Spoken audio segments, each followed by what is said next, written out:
E aí pessoal, beleza? Sejam bem-vindos à nossa terceira aula do nosso curso. Até agora a gente construiu a estrutura da nossa página com HTML.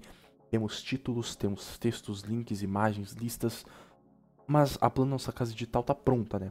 É a estrutura dela. Mas sejamos sinceros, ela está precisando de uma boa decoração, não é mesmo?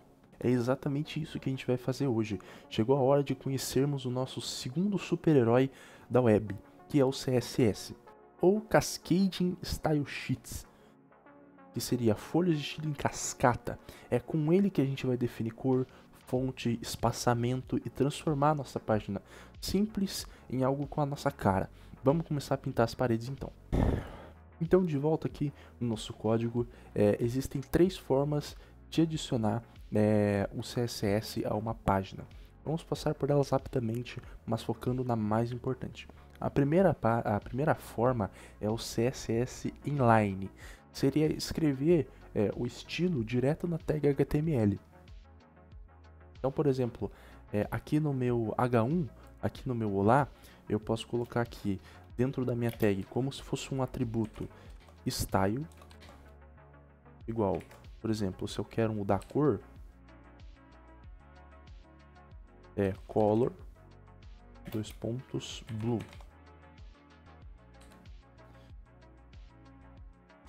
Você vê aqui que ele já ficou diferente, né? Porque ele aplicou o estilo. Voltando à nossa página aqui, recarregando, você vê que o texto ele muda aqui em cima.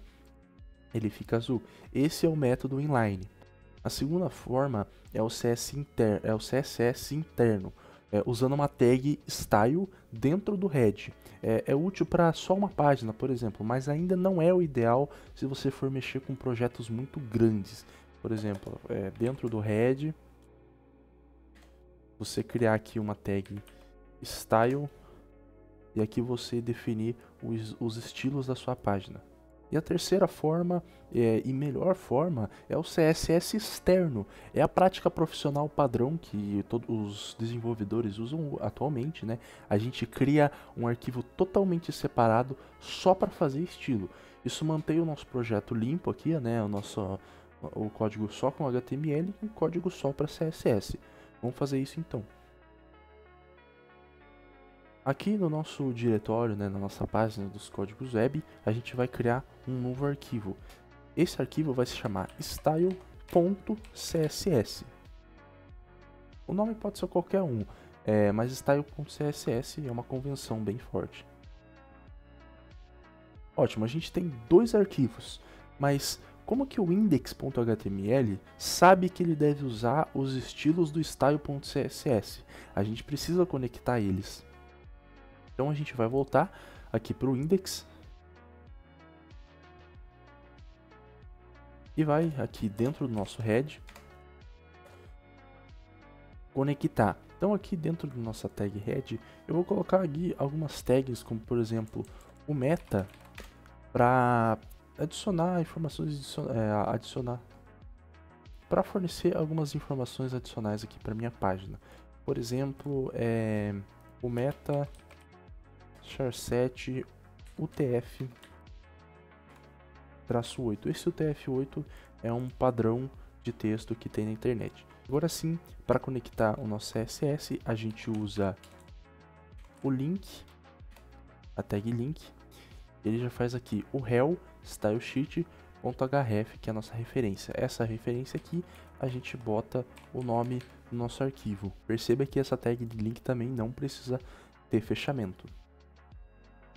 Ela vai receber dois atributos, que é o rel, e vai dizer que esse é um link para uma folha de estilos, e o mais importante que é a referência, né, que é o caminho para o nosso arquivo CSS. Simples assim. Agora eles estão conectados bonitinho. Agora que eles estão conectados, a gente pode começar a estilizar. A sintaxe do CSS é bem simples. Ela funciona da seguinte maneira. A gente tem um seletor, abre chaves, propriedade, dois pontos, valor, ponto e vírgula, fecha essa chave. Então, é seletor, propriedade e valor. O seletor é a nossa mira. É como dizemos ao CSS qual elemento do HTML ele deve estilizar.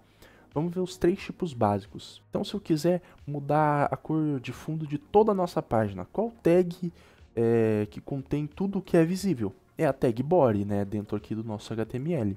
Então, o nosso seletor vai ser o body. A gente abre chaves. E aqui eu vou colocar background color, que é a cor de fundo.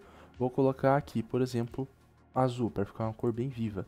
Dentro aqui do nosso código, você vê que ele mudou todo o nosso corpo do código para essa cor azul. Aqui no esquema de cores, a gente não precisa só colocar o nome, a gente pode colocar o código hexadecimal das cores, né? Você pode fazer da seguinte maneira, né? Por exemplo, 000, ele recebe a cor preto, né? O FFF, que é a cor branca. Vamos colocar aqui, por exemplo, um gray. E a gente um outro seletor que a gente pode fazer é para os parágrafos, né? Então P abre chaves, color. Posso colocar, sei lá, um branco, white. Ponto e vírgula para fechar. Aqui você viu que ele mudou só o texto do parágrafo para branco, né? Mas então, se eu quiser estilizar só um elemento específico, ou um grupo de elementos, aí entram as classes e os IDs. A gente usa uma classe quando a gente quer aplicar o mesmo estilo a um ou mais elementos, mas não a todos. Vamos, por exemplo, destacar um dos nossos objetivos na lista. Primeiro, no HTML, eu preciso dar uma classe a ele. Então, voltando lá no meu HTML, por exemplo, nesse item da lista aqui, o do HTML, eu crio uma classe para ele. Dentro aqui da tag, eu crio uma classe como um atributo. Por exemplo, a classe vai se chamar... Opa, tem que estar dentro das aspas. A classe eu posso dar o nome que quiser, eu vou colocar aqui o nome destaque. Agora, voltando lá no meu CSS, eu posso colocar, por exemplo, para fazer o seletor de classe, eu coloco ponto, o nome da classe, que é destaque. Aí eu mudo a cor dele, por exemplo, color yellow, só para deixar bem visível. Então você viu que só o elemento HTML, que faz parte da classe destaque, recebeu essa mudança. Se eu fosse, por exemplo, dentro aqui do meu HTML, se eu fosse, por exemplo, selecionar essa tag que é o L, ele ia pintar tudo que tem dentro da UL, ou seja, ele ia pintar tudo. Ou pintar só os LI, ele ia pintar tudo que é LI. Inclusive pegando esses aqui de baixo que são de uma outra lista. Então é importante que a gente defina as classes certinho para a gente mexer só no que a gente quer. E se eu quisesse, né, que o segundo item também tivesse destaque, era só adicionar a mesma classe nele, né? Classes são reutilizáveis. Por fim, o ID, né? A gente usa o ID para mirar em um único elemento na nossa página. Um ID ele deve ser exclusivo, como é o nosso número de RG. É perfeito para o nosso título principal, o H1, já que só temos apenas um, né? Então aqui no nosso H1 a gente passa como atributo ID igual, por exemplo, título principal. E lá no nosso estilo, para usar os IDs, a gente usa hashtag título principal.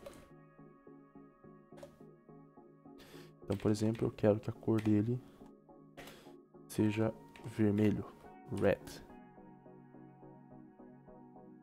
No F5 lá, ele mudou. Foi uma baita diferença, né? A nossa página, ela tem mais personalidade, né? Hoje foi um dia denso, mas muito importante. Vamos recapitular tudo que a gente aprendeu. Então, a gente aprendeu sobre a melhor forma de usar o CSS é com um arquivo externo linkado lá no head. A sintaxe básica do CSS é seletor, propriedade e valor. Os 3 seletores básicos, tag, por exemplo, só o body, né, mirem todas as tags daquele tipo. Classe, por exemplo, a ponto destaque, né, mirem elementos com aquela classe, né, usar ponto. E o ID, que é o título principal, né? Mira em um único elemento com aquele AD, você usa a hashtag. Agora você já tem o poder de começar a estilizar qualquer elemento da sua página. No próximo vídeo a gente vai se aprofundar ainda mais nessas propriedades do CSS. A gente vai falar de fontes, como alterar o tamanho das coisas e o mais importante vamos desvendar o segredo de todo o layout na web, que é o box model, o modelo de caixa. Você vai entender como é que funciona as margens, bordas e preenchimentos. Se você curtiu ver a sua página ganhar cor, deixa aquele like aí para eu saber. Se inscreva para não perder a próxima aula, que é fundamental. E qualquer dúvida, o campo de comentários é todo de vocês. Um abraço e até lá.